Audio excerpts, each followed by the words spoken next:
Assalamualaikum warahmatullahi wabarakatuh. Waalaikumsalam warahmatullahi wabarakatuh. Pak Ustadz, saya seorang ibu rumah tangga dan mempunyai anak dan suami. Ya sudah pasti disebut ibu karena ada anak, ya. Dalam rumah tangga pasti ada suami. Demikian sebaliknya. Baik, suami saya bekerja dengan cara tidak halal dan jauh dari agama. Tadi saya terangkan tadi malam, itu sudah otomatis. Halal itu lawannya haram. Halal itu saleh, haram itu salah. Orang kalau banyak mengerjakan yang halal, banyak solehnya, salahnya akan turun.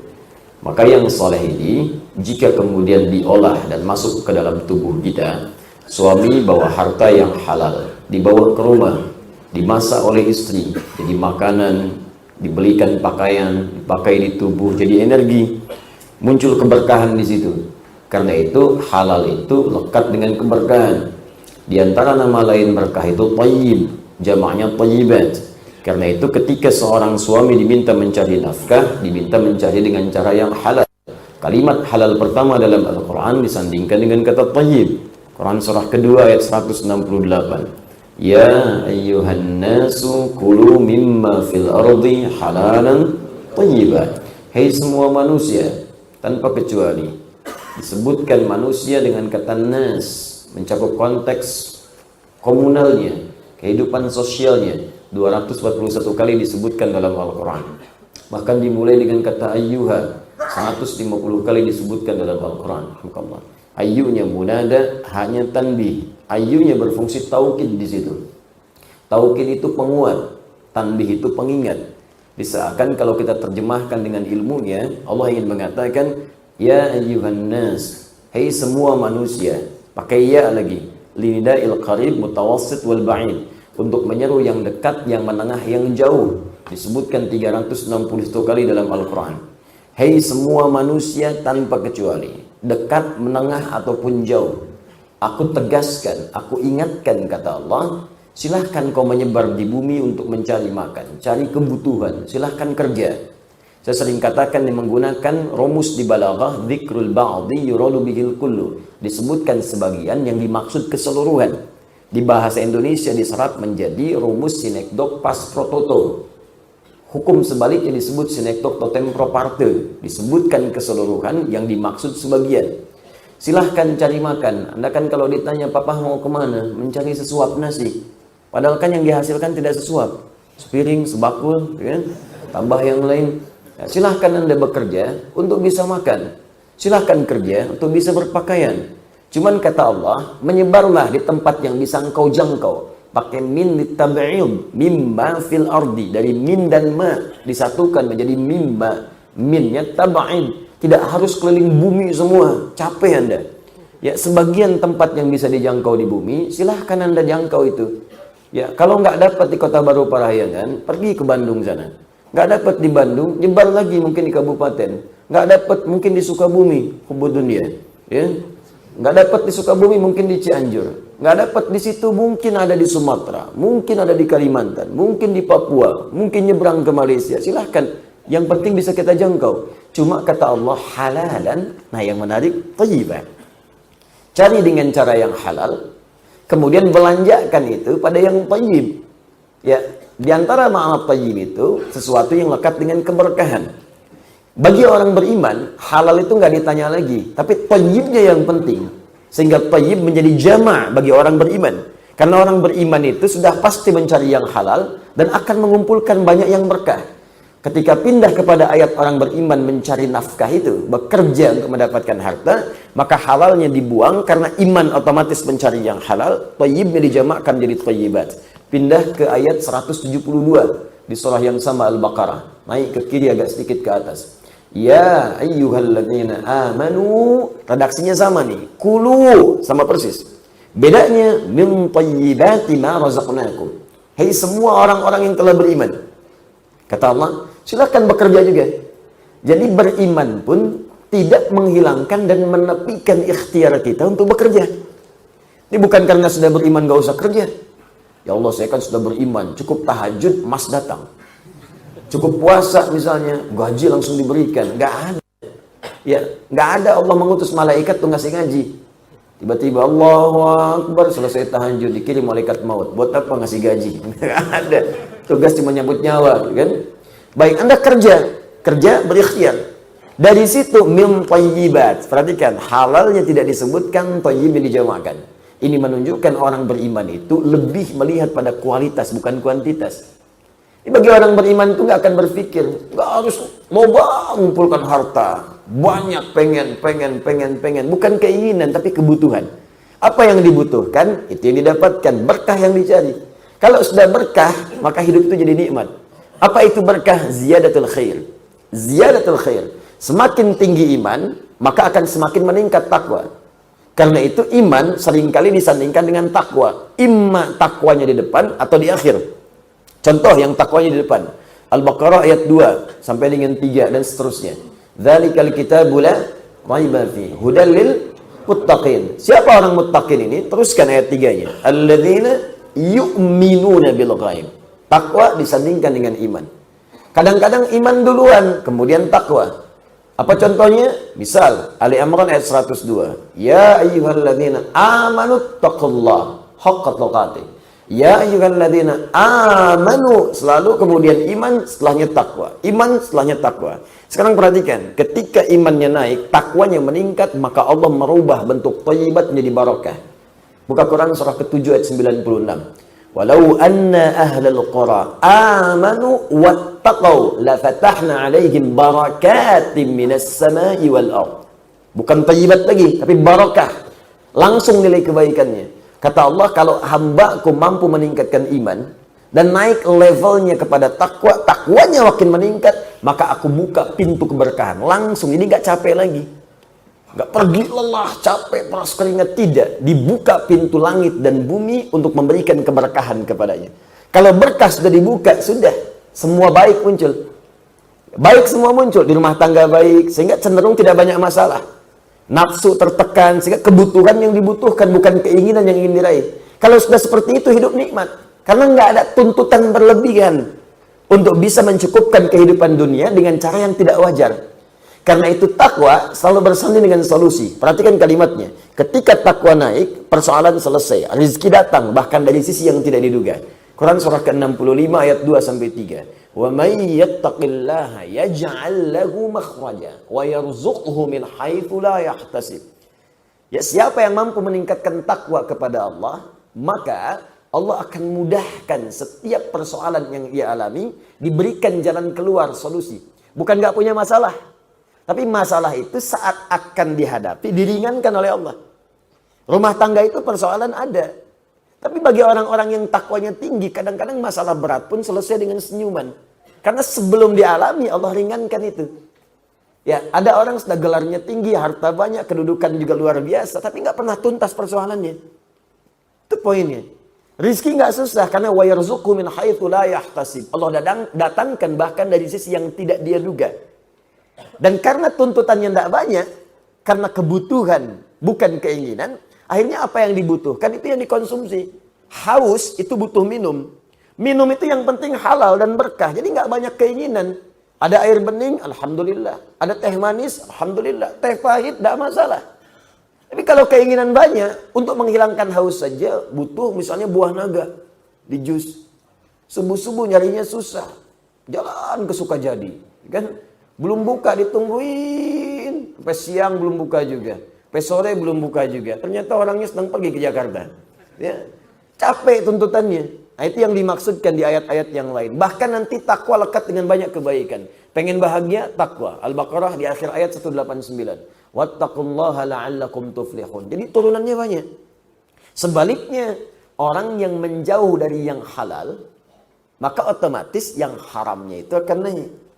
Kalau yang haram naik, salahnya yang muncul. Tadi, halal naik, soleh muncul, salah tenggelam.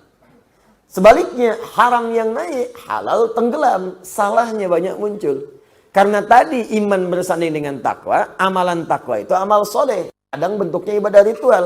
Karena itu sholat bagian takwa, ya, puasa bagian takwa. Tadi, dzalikal kitabu la raiba fihi hudal lil muttaqin. Apa amalannya? Alladzina yu'minuna bil ghaib wa yuqimunas shalah. Salat amalan takwa, puasa amalan takwa. Karena itu puasa lekat dengan takwa. Quran surah kedua ayat 183. Ya ayyuhalladzina amanu kutiba alaikumus kama kutiba alal ladzina min la'allakum taqwa. Umrah haji bagian dari takwa. Al-Baqarah 197. Al-hajju ashhurun ma'lumat. Faman farada fihinna al-hajja fala rafatha wala fusuqa wala jidala fil hajj. Wa ma taf'alu min khairin ya'lamuhu Allah wa tazawwadu fa inna khairaz zadi taqwa. Itu amalannya. Makanya orang kalau hartanya bagus, makanannya benar, kebutuhannya pada yang baik-baik, itu sholatnya enak. Nggak disuruh pun cepat itu. Tahajud bisa bangun, duha bisa dikerjakan, ngaji bisa enak, infak bahkan pun bisa masih keluar. Indah, puasa jalan. Sebaliknya, harta haram itu berpengaruh nanti pada peningkatan kesalahan dan kemalasan dalam beribadah. Sholat sudah mulai nggak nyaman. Ya, jauh.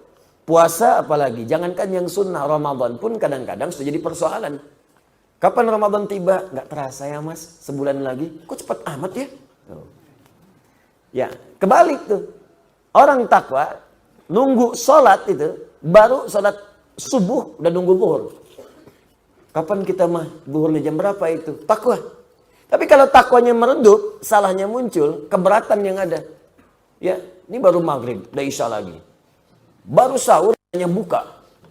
Hari ini buka jam berapa itu? Nah, jadi hal-hal semacam ini Bapak Ibu sekalian itu sudah wajar. Karena itu jauhi perbuatan maksiat, jauhi yang haram-haram, dekatkan diri kita pada yang halal. Sekarang apa kasus di pertanyaan ini? Ya ini tadi yang saya katakan jauh dari agama sudah otomatis karena yang didapatkan yang haram, maka agama tidak akan jadi bagian prioritas dalam aktivitasnya. Ya cuma saya beri catatan ya, kalau nanti menuliskan seperti ini, tolong diberi tanda kurung, dirinci aja. Kira-kira pekerjaannya apa gitu. Ya kadang-kadang kesimpulan tertentu dari pribadi, kadang agak berbeda gitu pemahamannya. Karena ini dituliskan insya Allah tidak akan terbuka. Pertanyaan saya, bagaimana membimbing suami supaya dekat ke agama? Ya bimbing. Dan apakah saya harus bekerja dan meninggalkan anak-anak untuk memperoleh rezeki yang halal, tapi suami tidak mengizinkan? Apa yang harus saya perbuat Pak Ustadz, dan apa saya menuruti suami atau saya coba untuk bekerja? Pertama, pasti ada hikmah di balik setiap kejadian yang Allah tetapkan untuk kita lalui. Tidak mungkin suami ibu dipasangkan dengan ibu, atau ibu juga demikian, kecuali di balik itu ada hikmah kebaikan. Mungkin kekurangan di suami ditutupi oleh ibu, begitu sebaliknya supaya di situ mengumpulkan amal soleh. Orang cari amal soleh keluar, ibu diberikan di dalam. Ya, maka dengan itu jangan putus asa, karena Asia pun sampai akhir hidupnya tidak pernah putus asa untuk mendakwahi Firaun. Firaun itu sekejam apa? Kejamnya luar biasa, hobi bunuh orang, ngancam orang, nyiksa orang.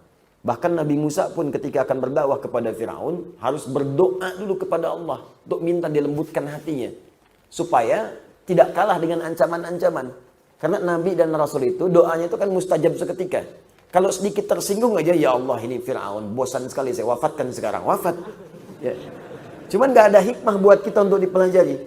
Karena itu beliau berdoa, Rabbi syrahli sadri wa yassirli amri wahlul 'uqdatam min lisani yafqahu qauli. Itu doa mustajab, ya, doa yang diperintahkan dan diisyaratkan dalam Al-Quran. Karena perbuatan setiap nabi sebelum-sebelumnya, jika dia berisi informasi memiliki lafaz yang umum, artinya petunjuk bagi kita saat ini untuk bisa kita amalkan dalam kehidupan.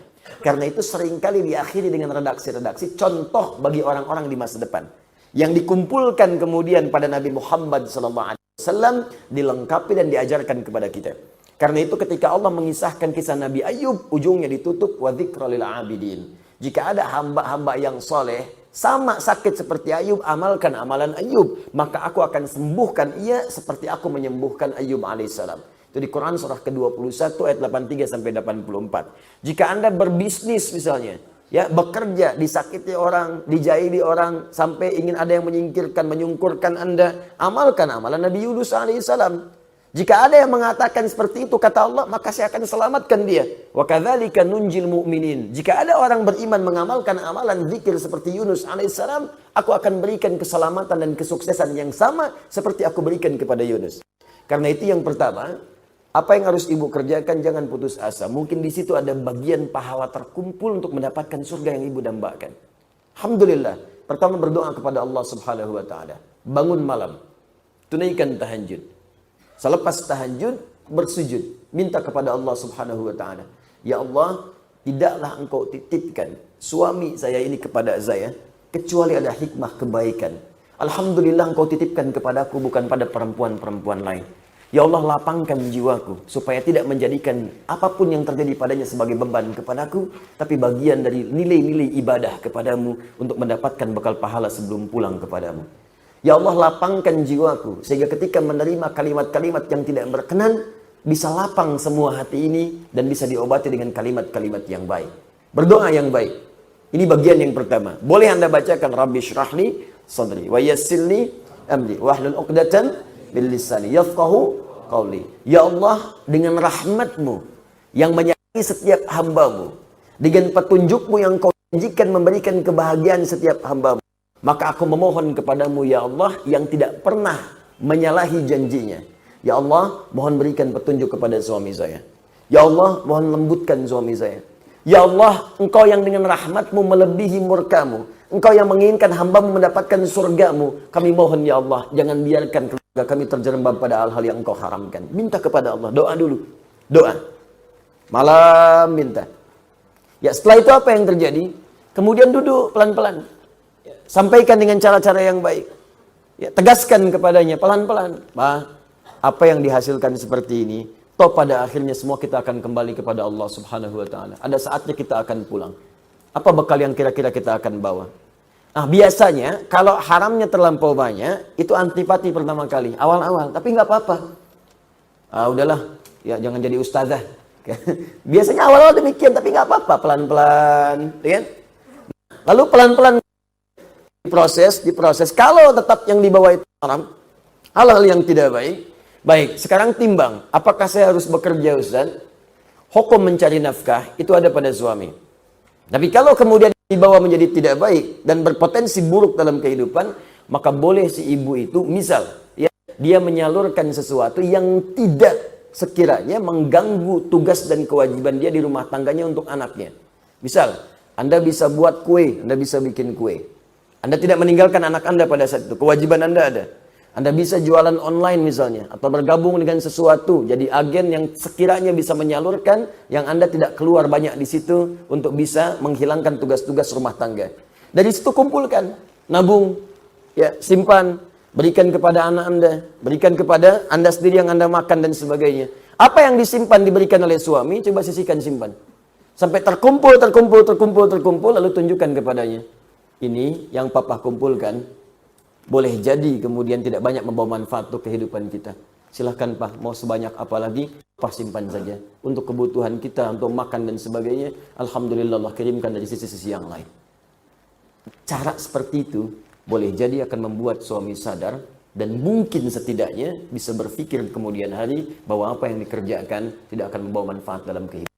Maka saya berkata kepada para suami yang hadir pada saat ini, bertakwalah kepada Allah Subhanahu wa taala. Jangan biarkan dosa hadir di rumah tangga karena peran Anda yang mungkin terbawa sampai dengan menghadap kepada Allah Subhanahu wa taala. Allahu taala a'lam bissawab.